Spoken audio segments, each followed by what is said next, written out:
میں نے اپنی امی اور باقی گھر والوں سے سنا تو تھا کہ آگے جا کر پہاڑیوں کے پیچھے جن رہتے ہیں، اور کہیں لوگوں سے سنا بھی تھا انہوں نے خود جنات کو دیکھا تھا، لیکن میرا خیال بھی نہیں تھا کہ کبھی زندگی میں میرا جن زادی کے ساتھ سامنا ہوگا۔ السلام علیکم، welcome to my YouTube channel Manchan story. تمام ویڈیوز کے اپڈیٹ کے لیے مانچن سٹوری کو سبسکرائب کر کے بیل نوٹیفیکیشن کو آن کریں۔ تو آئیے سنتے ہیں آج کی ویڈیو میں چاہت و خلوص پر مبنی ایک پرسرار کہانی۔ میں اچانک ہڑبڑا کر اٹھ بیٹھی۔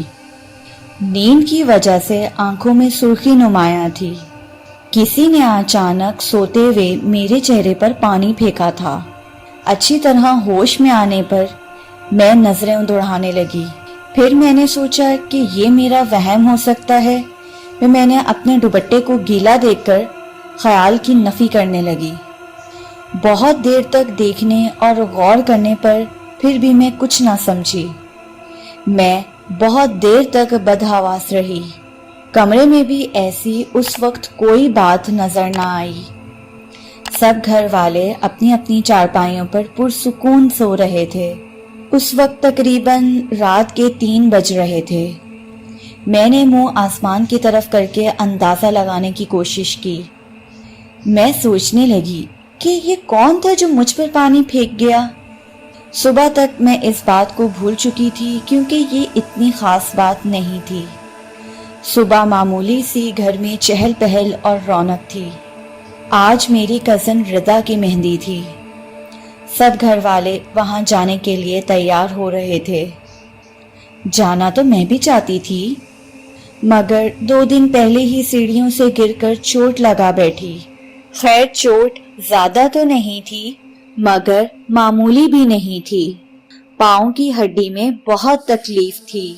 تکلیف بھی بہت زیادہ تھی اور سوجن بھی تھی۔ تھوڑی دیر بھی چلتی تو بہت زیادہ تکلیف شروع ہو جاتی اور پاؤں سن ہونا شروع ہو جاتا۔ اس لیے رضا سے فون پر ہی معذرت کر لی۔ امی بھی بار بار مجھے سمجھا رہی تھیں، بیٹا وہ دروازہ اچھی طرح بند کر لینا۔ ویسے تو امی بھی شادی میں جانے سے منع کر رہی تھیں، مگر میں نے انہیں یقین دلوایا کہ میں اکیلی رہ لوں گی، آپ پریشان نہ ہوں۔ ویسے بھی آپ نے وہاں رکنا تھوڑی ہے، چاہے دیر سے صحیح گھر تو آئیں گے نا۔ اس لیے وہ مطمئن ہو گئی تھیں۔ گھر والوں کے جانے کے بعد دروازے پہ زوردار دستک ہوئی تو میں نے دروازہ کھولا۔ ایک انتہائی خوبصورت بچی کھڑی تھی۔ میں مبہوت ہو کر اسے دیکھے جا رہی تھی اور وہ مجھے دیکھ کر مسکرا رہی تھی۔ وہ ریڈ کلر کے فراک میں تھی۔ یہ کلر اس پر بہت سوٹ کر رہا تھا۔ بالوں کی 2 چونٹیاں باندھے ہوئے وہ انتہائی معصومیت سے مجھے دیکھ رہی تھی۔ اس کی عمر 7 سال سے زیادہ نہ تھی۔ کیا بات ہے بچے، کون ہو تم؟ باجی میرا نام انایا ہے۔ کہاں سے آئی ہو؟ اس طرف سے۔ اس نے اس طرف اشارہ کیا۔ مجھے لگا کہ محلے میں نئے لوگ آئے ہیں۔ اچھا بچے، کیا بات ہے، آپ نے کیوں دروازہ کھٹکھٹایا؟ یہاں پہ میں ایک بات بتاتی چلوں، میں اور میرا شوہر عباد بہاولپور رہتے تھے۔ عباد اور میں گھر میں اکیلے ہی رہتے تھے۔ ایسے میں جب میری طبیعت خراب ہوئی تو وہ پریشان ہو گئے اور مجھے میری امی کے گھر راولپنڈی چھوڑ گئے۔ خود ان کی پوسٹنگ بارڈر پر ہو گئی اور وہ چلے گئے۔ میرے شوہر آرمی میں تھے۔ اب مجھے امی کے گھر رہتے ہوئے 3 ماہ ہو گئے تھے اور مجھے خوشخبریاں آنے تک اس جگہ رکنا تھا۔ اس عرصے میں عباد مجھ سے 4 بار ملنے آئے تھے اور روزانہ فون کرتے تھے۔ میں اندر آ جاؤں باجی؟ میں اس بچی کی آواز سن کر ایک دم چونکی۔ پر بچے، تمہارے امی اور ابو پریشان ہو جائیں گے نا۔ میں نے ان سے کہہ دیا ہے کہ میں باجی کے گھر کھیلنے جا رہی ہوں۔ میں اس کی طرف پیار سے دیکھنے لگی اور میں اس کا ہاتھ پکڑ کر اندر لے آئی۔ اس کے آنے سے جیسے گھر میں اجالا ہو گیا۔ وہ اتنی ہی اچھی تھی۔ ہمارے گھر میں چونکہ بچہ نہ تھا اس لیے میں اس کے ساتھ باتیں کرنے لگی۔ اس کے بعد میں اس بچی کی خاطر تواضع کے لیے کچن میں چلی گئی۔ वो बच्ची भी मेरे साथ किचन में चली आई और मुझे काम करते देखने लगी। बेटा, आपको पता है कि अनाया का मतलब क्या है? जी बाजी, अनाया का मतलब है जन्नत का दरवाजा। जन्नत का दरवाजा? मैंने ज़ेरे लब कहा। जितना खूबसूरत उसका नाम है, उससे कहीं ज्यादा उसके नाम का मतलब खूबसूरत है। मैंने दिल ही दिल में एतराफ किया। बाजी, आपने बुरा तो नहीं माना ना? किस बात का अनाया? यही कि जो मैं इधर उधर फिर रही हूँ। उसकी मासूमियत ऐसी थी कि मैंने उसे आगे बढ़कर प्यार किया। शायद उस बच्ची की परवरिश बहुत अच्छे माहौल में हुई थी, इसलिए वो बहुत जिद के बाद कुछ खाने पर राजी हुई थी। फिर हम दोबारा बातों में मसरूफ हो गए।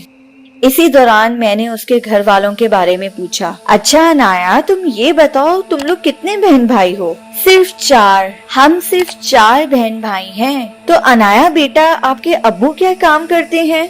पता नहीं। अच्छा, चलो मैं तुम्हारे घर वालों को फोन कर दूं कि तुम यहाँ हो। क्या तुम मुझे अपना फोन नंबर बताओगी? हरगिज नहीं, फोन करने की जरूरत नहीं।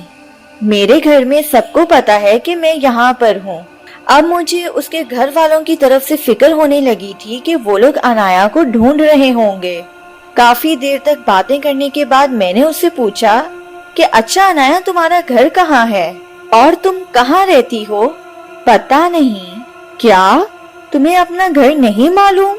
नहीं, याद नहीं आ रहा बाजी। अरे, ये क्या कह रही हो? मैं घबरा कर बोली। देखो अनाया, इस तरह तुम यहाँ रहोगी तो प्रॉब्लम हो जाएगी ना। तुम्हारे घर वाले तुम्हें हर जगह ढूंढेंगे। नहीं तो, वो इत्मीनान से बोली। अगर बाजी आप कहती हैं तो मैं वापस चली जाती हूँ, मगर मैं फिर दोबारा आऊंगी। हाँ बच्चे, जरूर आना। उसी वक्त अम्मी भी दाखिल हुई और वो अनाया जैसी खूबसूरत बच्ची को देखकर बहुत खुश हुई। मैंने अम्मी को अनाया के घर आने की कहानी सुनाई तो अम्मी को बहुत हैरत हुई। ठीक है अनाया, मैं तुम्हें खुद तुम्हारे घर तक छोड़ कर आऊंगी, अम्मी कहने लगी। नहीं आंटी, मैं अकेली चली जाऊंगी। अरे चलो बेटा, हम छोड़ आते हैं ना। नहीं ना आंटी, मुझे अकेले ही जाना है। हम चुप हो गए और थोड़ी देर बाद वो अकेली चली गई। फिर अम्मी बोली, माहम बेटा, ये बच्ची मुझे बहुत पुरसरार लग रही है। अरे अम्मी, इतनी प्यारी बच्ची पुरसरार कहाँ से हो गई? अम्मी, मैं तो इस बच्ची पर आशिक हो गई हूँ। इस रात भी सोते सोते मेरे चेहरे पर फिर दोबारा किसी ने पानी फेंका। मैं हड़बड़ा कर उठ बैठी तो देखा सब अपनी अपनी चारपाइयों पर सो रहे थे। मेरा चेहरा और मेरे कपड़े पूरे गीले थे। सुबह हुई तो मुझे फिर याद न रहा और इसी तरह पूरा दिन गुजर गया। मेरी 2 छोटी बहनें दोबारा रिदा के घर में चली गई थीं और अम्मी भी रिदा की बारात के लिए बिल्कुल रेडी थीं। माहम, अगर आज भी वो बच्ची आ जाए तो किसी तरह उसके घर जरूर चली जाना, देखकर तो आना कि आखिर किसकी बेटी है। हाँ अम्मी, मैं भी यही सोच रही थी। अम्मी के जाने के बाद ठीक 1 घंटे बाद दरवाजा बजा। मैंने भागकर दरवाजा खोला तो अनाया मुस्कुराहट के साथ सामने खड़ी थी। बाजी, मैं फिर आज आ गई। अच्छा अनाया, आज तुम्हें अपना घर दिखाना पड़ेगा, वरना मैं तुम्हें अंदर नहीं आने दूंगी और तुमसे मैं दोस्ती भी नहीं रखूंगी। ये कहने के बाद अनाया का चेहरा एकदम मुरझा गया और एकदम बोली, नहीं बाजी प्लीज, नहीं बाजी प्लीज, बात ये है कि मेरा घर बहुत दूर है। अच्छा, कितनी दूर है? चलो मुझे अपने साथ ले चलो।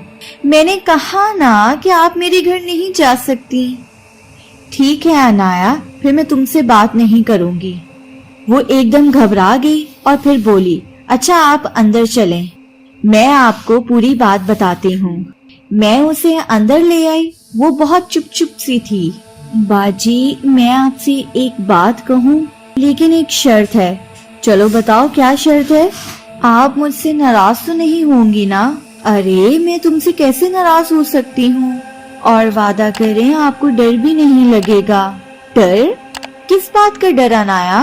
बाजी, दरअसल बात ये है कि मैं इंसान नहीं हूँ। क्या? ये क्या कह रही हो तुम अनाया? ठीक कह रही हूँ, मैं इंसान नहीं बल्कि मेरा ताल्लुक कौमे जिन्नात से है। मैं एक जिन ज़ादी हूँ। खुदा की पनाह, मैं तो कांप कर रह गई। उस वक्त बिल्कुल अनाया बड़ों की तरह बातें कर रही थी।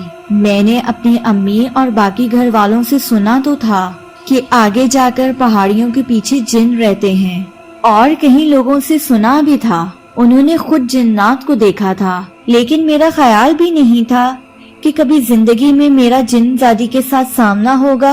अनाया बेटा, अब तुम मुझे डरा रही हो, मैंने कांपती हुई आवाज के साथ कहा। नहीं बाजी, मैं तो आपकी हिफाजत के लिए आपके पास आई हूँ। कैसी हिफाजत अनाया? सच कहूँ तो मुझे अनाया की बात पर बिल्कुल भी यकीन नहीं था। बाजी, हर रोज आपके ऊपर कोई पानी फेंकता है ना? मैं चीख कर उठ बैठी। अब मुझे यकीन आ गया था कि ये वाकई जिनज़ादी है। उसने जो भी बताया वो मेरे सिवा तो कोई भी नहीं जानता था। मैंने तो इबाद तक से भी उसका जिक्र नहीं किया था। अनाया मेरा चेहरा देखकर बोली, आप तो मेरी बाजी है ना? आप प्लीज मत डरें, आपको कोई नुकसान नहीं होगा बाजी मुझसे। गुलशान बहुत शरारती है, वो शरारत के तौर पर आपके ऊपर पानी फेंकता था, लेकिन मैं उसे वहां आकर भगा देती थी। मैंने आंखें बंद करके डर से उसको कहा, अनाया तुम जाओ यहाँ से। क्यों बाजी? मैं तो आपकी दोस्त बन गई हूँ ना, इसलिए मैं कह रही थी कि आप मेरा घर देखने की जिद ना करें। मैंने आपको बाजी कहा है, मैं आपको कैसे नुकसान पहुँचा सकती हूँ? वो मुझे बहुत देर तक यकीन दिलवाती रही कि मैं उसे अपनी छोटी बहन समझूं। मैं तो उसकी बातों में हाँ ही हाँ मिला रही थी, लेकिन मेरा दिल जानता है कि मेरी उस वक्त क्या हालत हो रही थी। बाजी, आप मुझसे डर रही हैं ना? नहीं, मैं मुश्किल से सिर्फ एक ही अल्फाज कह पाई, और उसके बाद मेरी आंखों में ऐसे अंधेरा सा आ गया हो और मुझे होश नहीं रहा कि मैं कहाँ हूँ और मेरे साथ क्या हुआ है। जब मुझे होश आया तो मैं अपने कमरे में थी। इबाद और अम्मी वगैरह सब लोग मेरे पास मौजूद थे। मैं यहाँ कैसे आ गई? मैंने कहा तो इबाद बोले, मैं 3 दिन की छुट्टियों पर आया हूँ। आकर देखा तो दरवाजा खुला हुआ था और तुम बेहोश पड़ी थी। फिर मैंने अम्मी को फोन किया तो ये लोग सब घबराकर जल्दी घर आ गए। अम्मी वो अनाया? हाँ बेटा, क्या हुआ? अम्मी, इबाद, अनाया इंसान नहीं जिनज़ादी है। क्या? ये सब सुनकर सब हैरान हो गए। वो अनाया एक अच्छी लड़की भी है और प्यार करने वाली भी है, ये बात तो सच है, लेकिन माहम हम में और उसमें जमीन आसमान का फर्क है। हम दोनों एक अलग मखलूक हैं। इबाद बोले। फिर सबके मशवरे पर अब्बू ने बहुत बड़े आलिम से रुजू किया। कहीं घंटे के बाद वो आमिल साहब अब्बू के साथ घर तशरीफ लाए। उन्होंने मुझसे सारी कहानी सुनी, फिर एक गहरी सांस लेकर बोले, बेटा, अल्लाह की बनाई हुई कायनात में न जाने कितनी सारी मखलूक हैं, और कमाल ये है कि ये सब एक दूसरे के मुंसलिक हैं। और तुम जिस बच्ची का जिक्र कर रही हो वो वाकई जिनज़ादी है, लेकिन मैं कहता हूँ कि तुम्हें उससे कोई नुकसान नहीं होगा, बल्कि वो तुम्हारी दोस्त है। क्या आमिर साहब, जिन और इंसानों में दोस्ती होती है? आमिर साहब कहने लगे, ऐसे लाखों वाकयात हैं, बल्कि मुदरसे में बहुत सारे जिन्नात के बच्चे कुरान पाक पढ़ने के लिए आया करते हैं। मेरी माने अगर आपकी बच्ची उससे खौफजदा नहीं है तो ऐसे ही दोस्ती चलने दें, क्योंकि वो बच्ची कोई नुकसान नहीं पहुंचा रही, बल्कि वो एक तरह से इनकी हिफाजत कर रही है, अपने शरारती भाइयों से इसको बचा रही है। इबाद ने पूछा, आमिर साहब हमें ये बताएं कि हमें उस बच्ची से क्या रवैया रखना होगा? बिल्कुल नॉर्मल, ये समझें कि वो एक इंसान का खूबसूरत बच्चा है। अगर आप उससे दोस्ती नहीं रखना चाहती तो फिर ऐसा अमल किया जा सकता है जिससे वो आपके पास ना आया करे। नहीं आमिर साहब, मैं बिल्कुल भी ये नहीं चाहती। वो तो बच्ची बहुत अच्छी है, उसे आने दें, उसने मुझे कभी कोई नुकसान नहीं पहुंचाया। आमिर साहब के चले जाने के बाद मैं रोजाना उस बच्ची का इंतजार करती। लेकिन फिर अनाया कभी वापस ना आई। शायद वो नाराज हो गई थी या फिर कोई और बात थी। उसने मेरे पास आना छोड़ दिया, लेकिन अब भी दरवाजे पर होने वाली दस्तक मुझे चौंका देती है। मैं उसका इंतजार करती रहती हूँ कि शायद मेरी नन्ही सी जिनज़ादी मुझसे मिलने के लिए आ जाए। फिर एक हैरत अंगेज बात हुई कि मेरे यहाँ एक बेटी पैदा हुई और हैरत अंगेज तौर पर वो बिल्कुल अनाया की तरह खूबसूरत थी। वैसे ही आंखें, वैसे ही रंग और वैसे ही बालों का रंग, जैसे अनाया छोटी होकर आ गई हो। अम्मी ने भी अनाया को देखा हुआ था, इसलिए वो मेरी बेटी को देखकर एकदम हैरान रह गईं। फिर अम्मी भी मुझे कहने लगी कि तुम प्रेगनेंसी में मुसलसल अनाया को देखती रहती थी, इसी वजह से तुम्हारी बेटी भी अनाया जैसी ही है। फिर मैंने जिद करके अपनी बेटी का नाम भी अनाया ही रख दिया। उसके बाद मैं इबाद के साथ लाहौर चली आई, क्योंकि वहाँ उन्हें गवर्नमेंट की तरफ से घर मिल गया था। इस वाक़े को काफी साल गुजर चुके हैं। हमारी अनाया अब 10 साल की है। अगर आपको ये कहानी अच्छी लगी है तो लाइक एंड सब्सक्राइब करना मत भूलिएगा। अल्लाह हाफिज।